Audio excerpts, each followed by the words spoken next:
નમસ્કાર વિદ્યાર્થી મિત્રો, શ્રી કે.એસ. ઝવેરી સાયન્સ કોલેજ ભીમરા વિદ્યાલય ગઢ વતી હું જનક પ્રજાપતિ આપ સર્વેનું હાર્દિક સ્વાગત કરું છું.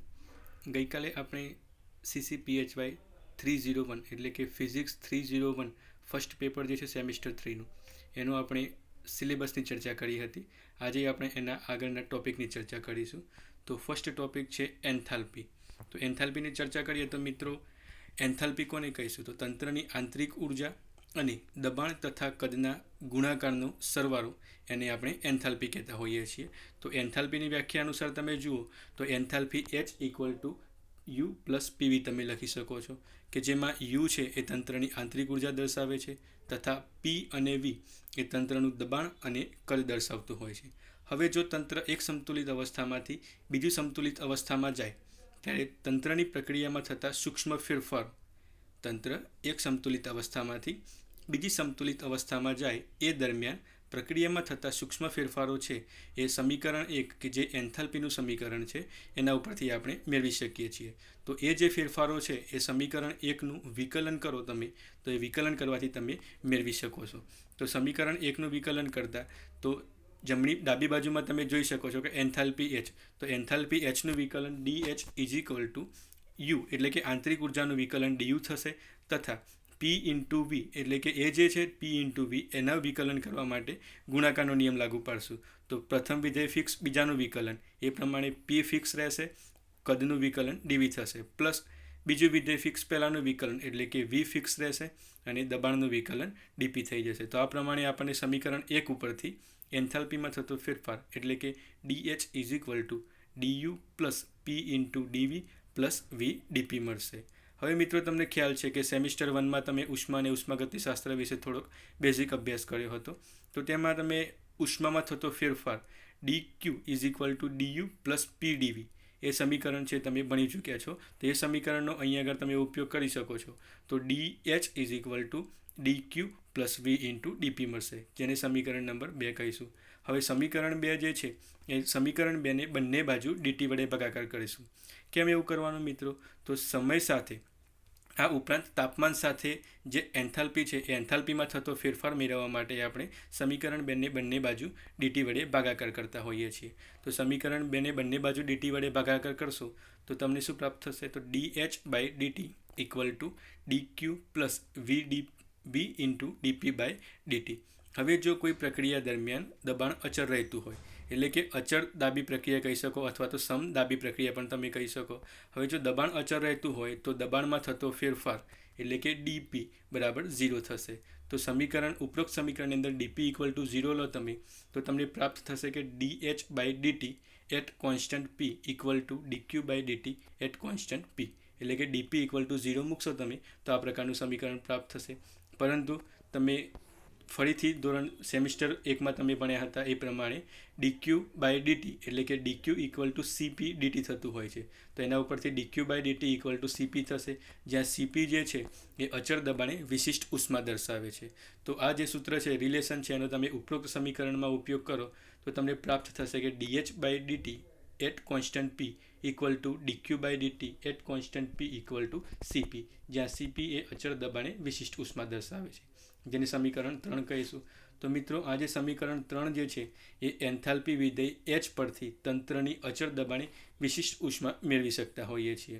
આ ઉપરાંત સમીકરણ 3 છે એ એન્થાલ્પીનો એક અગત્યનો ગુણધર્મ પણ તમે કહી શકતા હો છો. ફરીથી મિત્રો સમીકરણ 2 ઉપર જઈએ આપણે. તો સમીકરણ 2 એવું હતું કે DH = DQ + V × DP.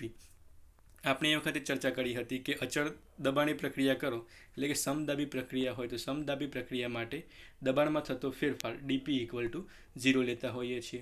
તો ઉપરોક્ત સમીકરણમાં DP = 0 મૂકો તમે તો તમને પ્રાપ્ત થશે કે DH = DQ. હવે મિત્રો DH = DQ બંને બાજુ તમે સંકલન કરો તો નીચે તમે જોઈ શકો છો અહીં આગળ કે સંકલન HI to HF DH = સંકલન I to F DQ = સંકલન I to F CP × DT. જ્યાં HI છે એ તંત્રની પ્રારંભિક અવસ્થામાં એન્થાલ્પી તથા HF જે છે એ તંત્રની અંતિમ અવસ્થામાં એન્થાલ્પી. તમે બંને બાજુ સંકલન કરો તમને ફાઇનલી પ્રાપ્ત થશે HF - HI = સંકલન I2F Cp dt। તો આ પ્રમાણે તમે સમીકરણ 4 મળશે કે HF - HI equal two capital Q કે જે તંત્રની ઉષ્મા દર્શાવે છે એ કેપિટલ Q ઇક્વલ ટુ સંકલન I2F Cp dt। તો આ પ્રમાણે તમને એક સમીકરણ પ્રાપ્ત થશે। આગળ ચર્ચા કરીએ તો સંકલન HF - HI ઇક્વલ ટુ સંકલન I2F Cp dt કે જે આપણું સમીકરણ નંબર 4 છે। હવે જો સમદાબી પ્રક્રિયામાં એન્થાલ્પીનો ફેરફાર એ એમાં શોષાયેલી ઉષ્મા બરાબર હોય છે તો ઉપરોક્ત સમીકરણ 4 પરથી તમે કહી શકો કે HF - HI એટલે કે એન્થાલ્પીમાં થતો ફેરફાર એ એન્થાલ્પીમાં થતો ફેરફાર છે એ Cp એટલે કે શોષાયેલી ઉષ્મા જે છે એ શોષાયેલી ઉષ્મા બરાબર થતો હોય છે। તો સમીકરણ 4 જે છે એ એન્થાલ્પીનો એક બીજો અગત્યનો ગુણધર્મ દર્શાવે છે। મિત્રો આ જે ગુણધર્મોની આપણે ચર્ચા કરી એ ગુણધર્મો એન્જિનિયરિંગ તથા રસાયણ વિજ્ઞાન માટે ખૂબ જ અગત્યના રહેતા હોય છે। હવે આગળ ચર્ચા કરીએ એન્થાલ્પી માટે તો કોઈ તંત્ર છે એ તંત્ર સૂક્ષ્મ પ્રતિવર્તી ફેરફાર અનુભવતું હોય। હવે પ્રતિવર્તી ફેરફાર વિશે તમને ખ્યાલ છે કે પ્રતિવર્તીમાં તંત્ર એક અવસ્થામાંથી બીજી અવસ્થા પ્રાપ્ત કરે, ફરીથી પાછું બીજી અવસ્થામાંથી પ્રથમ પુનરાવર્તિત અવસ્થા પ્રાપ્ત કરતું હોય। તો આ પ્રકારના જે ફેરફારો છે એ પ્રતિવર્તી ફેરફાર કહેતા હોઈએ છીએ। તો કોઈ તંત્ર સૂક્ષ્મ પ્રતિવર્તી ફેરફાર અનુભવતું હોય તો સમીકરણ 2 અનુસાર dH equal to dQ plus V into dP તમે લખી શકો છો। હવે પ્રતિવર્તી ફેરફાર માટે ઉષ્માની વાત કરવાની હોય છે તો ઉષ્મામાં થતો ફેરફાર dQ જે છે એ dQ equal to T into ds તમે લખી શકતા હો છો। તો સમીકરણ 2 પરથી તમે એવું લખી શકો કે dH equal to T into ds plus V into dP। હવે મિત્રો અહીંયા આગળ સમીકરણ જે ઉપરોક્ત સમીકરણ પ્રાપ્ત થયું એમાં 2 પ્રકારની પોસિબિલિટીઝ થશે। એક અચળ દબાણની પણ તમે ચર્ચા કરી શકો છો, આ ઉપરાંત એન્ટ્રોપી અચળ હોય એ વખતે પણ તમે ચર્ચા કરી શકો છો। જો તમે દબાણને અચળ રાખતા હો તો એ દરમિયાન એન્થાલ્પીમાં થતો ફેરફાર એટલે કે del H by del S at constant P equal to તમને T પ્રાપ્ત થશે। એ જ પ્રમાણે જો તમે એન્ટ્રોપી અચળ રાખતા હો તો એન્થાલ્પીમાં થતો ફેરફાર del H by del P S equal to V થશે। તો મિત્રો સમીકરણ 5 મુજબ તમે જોઈ શકો છો તો પ્રથમ જે તમને સંબંધ મળ્યો કે જેમાં del H by del S at constant P equal to T એટલે કે અચળ દબાણે એન્ટ્રોપીમાં ફેરફાર થાય એની સાથે એન્થાલ્પીમાં થતો ફેરફાર એ તાપમાન જેટલો હોય છે। જ્યારે બીજું રિલેશન છે એ મુજબ તમે જોઈ શકો કે del H by del P at constant S equal to V એટલે કે અચળ એન્ટ્રોપી હોય ત્યારે દબાણમાં થતા સૂક્ષ્મ ફેરફાર સાથે એન્થાલ્પીમાં થતો ફેરફાર એ કદ જેટલો હોય છે। તો આ પ્રમાણે આપણે એન્થાલ્પી જે છે એ S અને Pના વિધેયો દ્વારા ગ્રાફ પરથી મેળવી શકતા હોઈએ છીએ।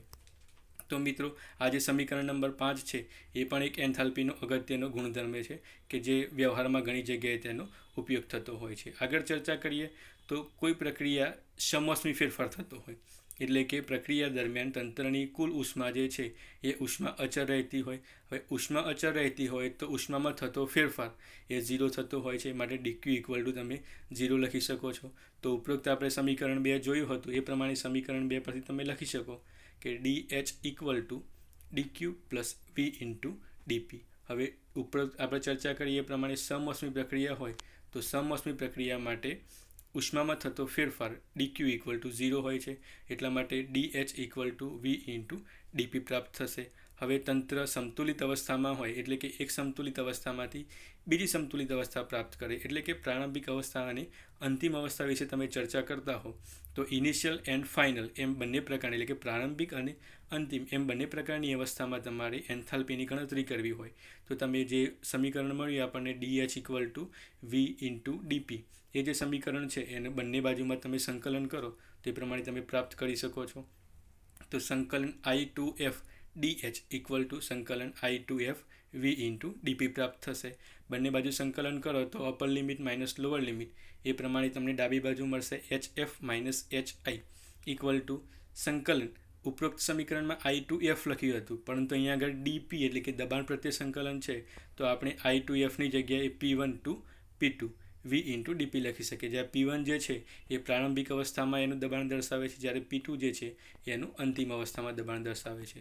તો મિત્રો જે સમીકરણ 6 આપણને પ્રાપ્ત થયું એટલે કે HF minus HI equal to સંકલન P1 to P2 V into dP એ જે સમીકરણ છે એ સમોષ્મી ફેરફાર માટે એન્થાલ્પીનો ફેરફાર દર્શાવે છે અને એ જે એન્થાલ્પીનો ફેરફાર છે એ P વિરુદ્ધ Vનો આલેખ દોરી એ પી વિરુદ્ધ વીના આલેખની અંદર જે નીચેનો ભાગ હશે એ નીચેના ભાગનું ક્ષેત્રફળ આપે છે. તો આમ મિત્રો એન્થાલ્પીનો તમે એક નવો અગત્યનો ગુણધર્મ પ્રાપ્ત થયો. આમ એન્થાલ્પીના કુલ 4 ગુણધર્મો આપણને પ્રાપ્ત થાય છે. તો મિત્રો આ પ્રમાણે આપણે જોઈ શકીએ છીએ કે એન્થાલ્પી જે છે એ તાપમાન, દબાણ, કદ આ ઉપરાંત એન્ટ્રોપીનો પણ વિધેય છે. તો આ પ્રમાણે જુદા જુદા રિલેશનનો ઉપયોગ કરીને આપણે જુદી જુદી પ્રક્રિયા પ્રાપ્ત કરી શકતા હોઈએ છીએ.